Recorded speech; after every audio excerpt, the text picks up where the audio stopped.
सिल्लोड फौजदारी तथा दिवाणी न्यायालयाचे न्यायाधीश के.टी. आढाळके यांनी माजी मंत्री अब्दुल सत्तार यांना मोठा झटका दिलाय। अब्दुल सत्तार यांच्या विरोधात दाखल फौजदारी याचिकेमध्ये दर आठवड्याच्या शेवटच्या कामकाजाच्या दिवशी सुनावणी घेण्यात येईल असे निर्देश न्यायालयाने दिले आहे। त्यामुळे हे प्रकरण आता फास्ट ट्रॅकवर चालणार आहे।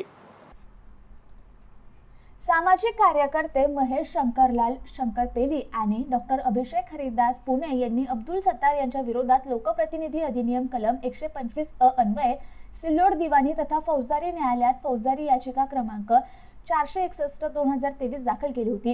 याचिकेत नमूद केलं होतं की अब्दुल सत्तार अब्दुल नबी यांनी सन 2014 आणि सन 2019 साली सिल्लोड सोयगाव विधानसभा 104 निवडणूक लढवताना नामनिर्देशन पत्रासोबत सादर केलेले शपथपत्र यामध्ये खोटी आणि भ्रामक माहिती दिली आहे।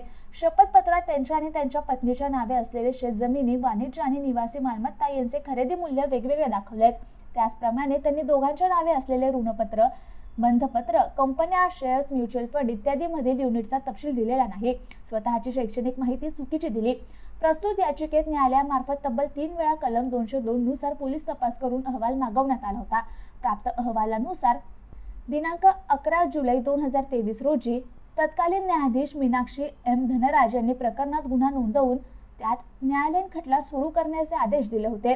प्रकरणात काल फिर्यादी शंकरपेल्ली यांची अब्दुल सत्तार यांच्या विधिज्ञामार्फत उलट तपासणी घेण्यात येणार होती, परंतु न्यायालयाने शेवटची संधी दिल्यानंतर ही त्यांचे विधिज्ञ निलेश घाणेकर हे तारखेला उपस्थित झाले नाही। त्यामुळे न्यायालयाने शंकरपेल्ली यांच्या अर्जानुसार आता फिर्यादीचे विधिज्ञ यांना शंकरपेल्ली यांची उलट तपासणी घेता येणार नाही असा आदेश दिला।